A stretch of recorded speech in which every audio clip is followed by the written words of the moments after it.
Доброго дня, мої любі! І сьогодні я хочу вам розказати про свої магнітики на холодильнику. Почнемо з морських. Ось ми бачимо 3 магнітика: Коблево, Кириловка. Якраз таки оцей магнітик з дельфінчиками був куплений самий найперший. А в Коблево ми їздили з Владухою, це мій син, якраз таки після Кириловки. Ну, в Коблево, я так скажу, совдепію попахує, хоч і Чорне море. Якраз було багато медуз, отих як відро, синіх таких, але їх швидко якось віднесло назад в море, і ми купалися, але море холодне.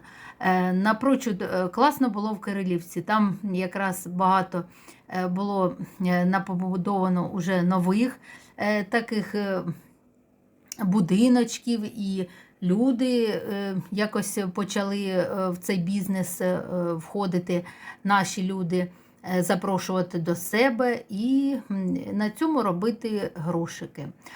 Далі ми бачимо 2 магнітики Яремче і Говерла. Це ми були в Яремче 3 роки назад. І Владуха пішов на Говерло, 2061 метр. Чесно вам скажу, я думала, він піде зі спорядженням, там можна було взяти всього за 150 гривень, я йому ці гроші давала, але він пішов у шльопках і у футболці, ну, сказав, не було вже так холодно, як думалось. А в Яремчі ми були і біля того будиночку, і були біля цього водоспаду «Дівочі сльози». Дуже сподобалось, і коли-небудь ще поїдемо, як закінчиться війна. А в Коблево-Кириловку стопудов, як наші виженуть тих клятих скотиняк, цих орків, і ми поїдемо. Думаю, це буде скоро.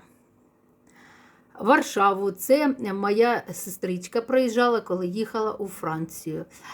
Далі йде Париж.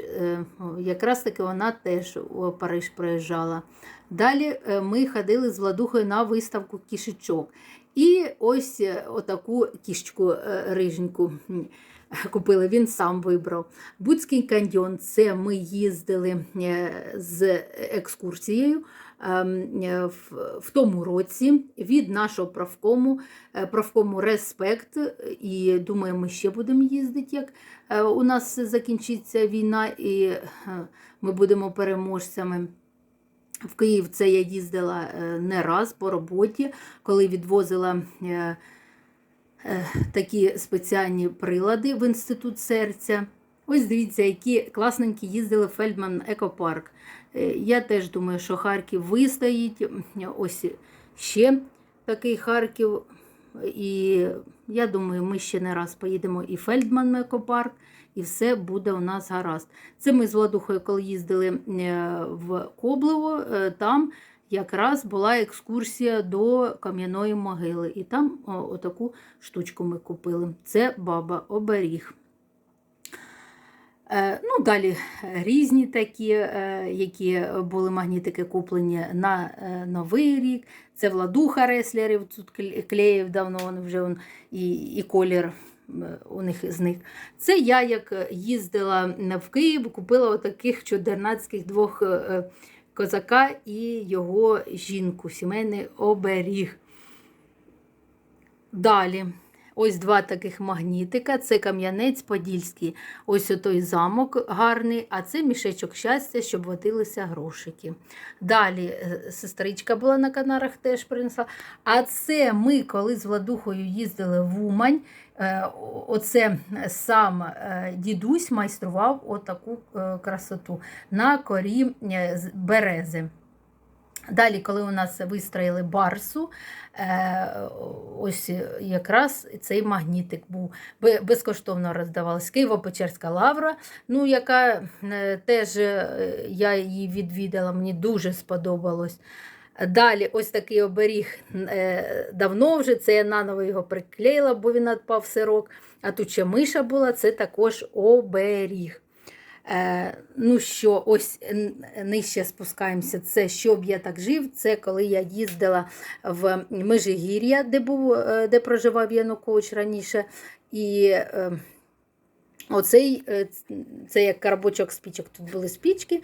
Ну, спічки ми використовували, тут можна їх підпалювати, їх вже немає. Зато такий коробочок висить, він на магнітику. Це з Одеси. Я теж думаю, ми в Одесу поїдемо стопудово, коли наші це все дадуть дозвіл, і коли орків ми виженемо, а ми їх стопудово виженемо, дорогі мої. Ну, далі такі всі сушивок, Чікенхат, який вже зараз не працює, а працював раніше в сільпо. Ось київський, це теж у нас, а це Латвія Турайда, а також ось оцей котик Рига був подарований дівчиною мого Владухи. А це у нас ще один Кам'янець Подільський. Це я з Христиночкою, своєю подруженькою, і вона у мене замовляє косметоз, ходила на концерт гурту «Антитіла». І магнітики такі веселенькі розібрали, напевне, прийшлось купити ось такі. Ну тут хлопці такі зосереджені, теж класні, і респект їм. На одному диханні їх концерт прослухали, дуже близько до них підійшли, навіть до сцени. Тарас Тополя, це, вообще, чесно вам скажу, це настільки такий душевний чоловік, він такий маленький, невеличкий, отой хвостик, був у вишиванці, дуже класно, коли ти вперше і вживу бачиш виконавця. Це зближає не тільки пісня, зближає не тільки альбоми вихід, а якраз таки, коли бачиш виконавця. І зараз я дуже його поважаю, бо він теж визволяє нашу неньку. Ще ми були в Умані, в Софіївці, там дуже гарний такий парк, я прям у захваті була. Тому, чесно вам скажу, рекомендую всі ці міста відвідати. Наша Україна дуже багата, дуже красива. І я знаю, що ми переможемо. Всіх цілую, люблю. До нових зустрічей, мої дорогі. Па-па.